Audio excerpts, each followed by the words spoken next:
Hey folks, I'm Rupali, your host, and welcome back to Crime Hack. Amateur detective brothers Raj and Sandy are investigating who beat up their friend Aakash and why. The attackers had stolen Aakash's bike too. While going to the rendezvous point for a trek with friends, the boys spot Aakash's bike ahead of them and follow it. The suspects riding the stolen bike split up, and the boys do the same. Sandy follows Tushar, one of the suspects, to the Katraj zoo and then the Katraj lake, where he loses him but discovers a gate to an underground tunnel system. Raj follows the other suspect but loses him as well on the road where his friends are waiting for the boys. He calls Dev, Aakash's brother and the boy's childhood best friend, to follow the suspect while Raj joins the trekkers, having lost the suspect in the traffic. Half-heartedly, he starts the trek with the remaining friends, but soon they hear a scream behind them, followed by another scream. The first scream had sounded familiar, so the trekking party rushes to help. And now, Nayak Brothers and the Mystery of the Catacombish Tunnels by Rupali Rajapadhe Roti, Part 28. From afar, they could see a man lying on the dirt track, motionless. Raj increased his speed, but as they approached, Raj suddenly skidded to a stop and held his hands about him to stop the others from coming any closer as well. He watched the unconscious man cautiously. What? Chetan was bewildered, but Raj put a finger to his lips to call for silence, and everyone was surprised. Raj shot a penetrating look at the surrounding shrubbery. A few items could be seen neatly piled under the foliage on one side. Pulling out his cell phone, Raj placed a call to Dev. "Where are you?" he demanded in a hushed voice. "Oh Raj, I just hit the guy I was following." Dev was panting heavily. Raj's face immediately turned sour, but then controlling himself, he asked, "Why are you running?" "I wasn't waiting for him to hit back," Dev protested. "We found him all right, unconscious." "What? You all are there?" Dev stopped running. "Yes, we are. So, come back here. You're not alone." Ajay was eyeing Raj all this while. As soon as Raj disconnected the call, he asked, "Is this one of the guys who had attacked Aakash?" Raj remained sternly tight-lipped for a moment, and then slowly he nodded. "But not a word to anyone on this, okay?" he warned. "It's imperative that no one knows we are still working on the case, or we will be goners." He eyed the group intently. "We don't know what we are dealing with here. We have already been attacked twice, and we suspect there's a mole right in our college itself." Everybody slowly nodded their consent. Putting a hand on Raj's shoulder, Ajay offered, "You guys need any help? We are there. You know that, don't you?" Raj nodded, still disturbed. Well, Dev wasn't far off, and by the time he returned, Raj had clicked a picture of the unconscious man and was already rummaging through the pile of the items kept under the tree. There was a bag, a sack, and two medium-sized empty plastic cans. Dev walked up, flexing his muscles and smiling broadly. "Folks and countrymen, introducing the new WWF champion, Dev Mehta." He bowed to imaginary cheering, "who brought the bad guy down with just one kick. Thank you, thank you. Oh, I love you too."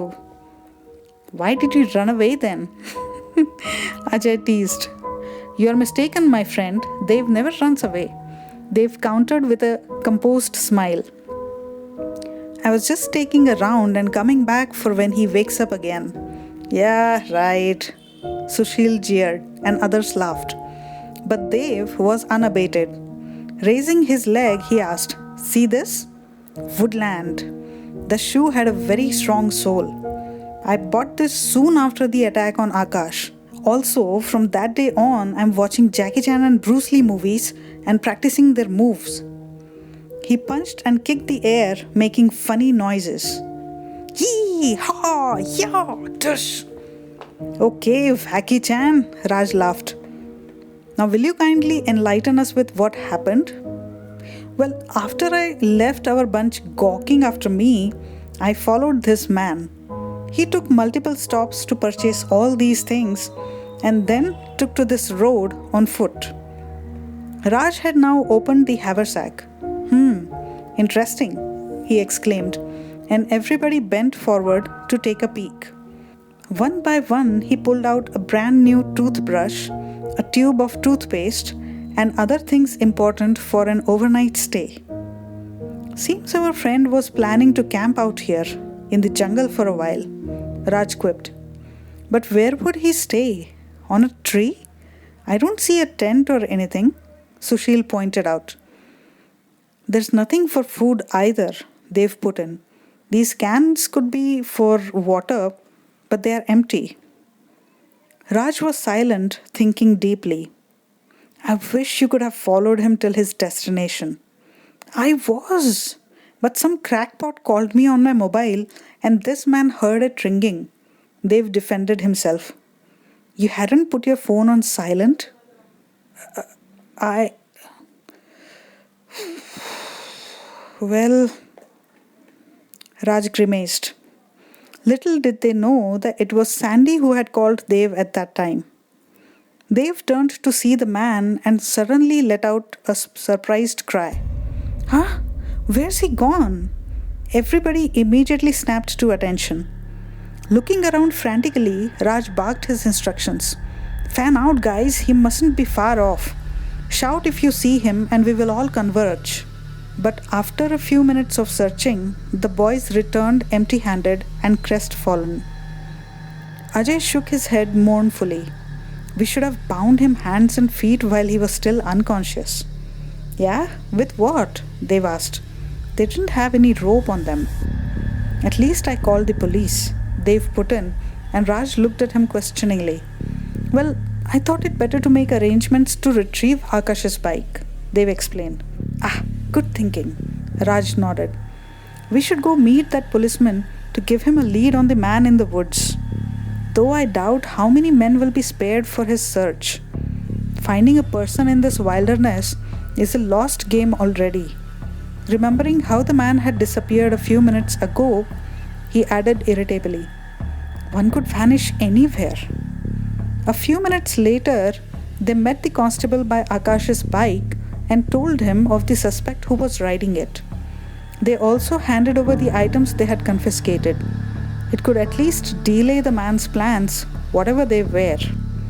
Then, developing the digital picture Raj had clicked earlier when the man was unconscious, they went back to hand it over. While the party scattered to go back home, disappointed over the cancelled picnic, Dev and Raj waited further to file a written statement and claim the bike. On his way back home, Raj was wondering how Sandy's expedition had turned out to be. But there was no way of contacting him. Raj felt crippled without Sandy carrying a mobile.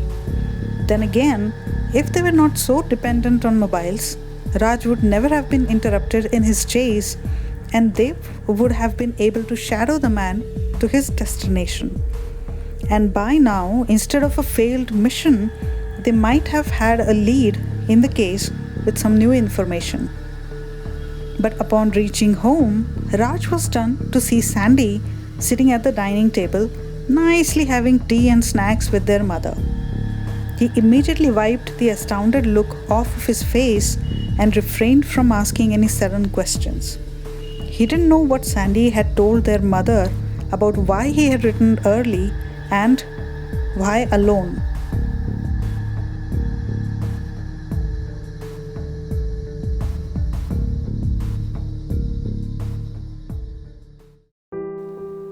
So friends, if you like the story so far, please subscribe, click the bell icon, support the channel, and don't forget to share.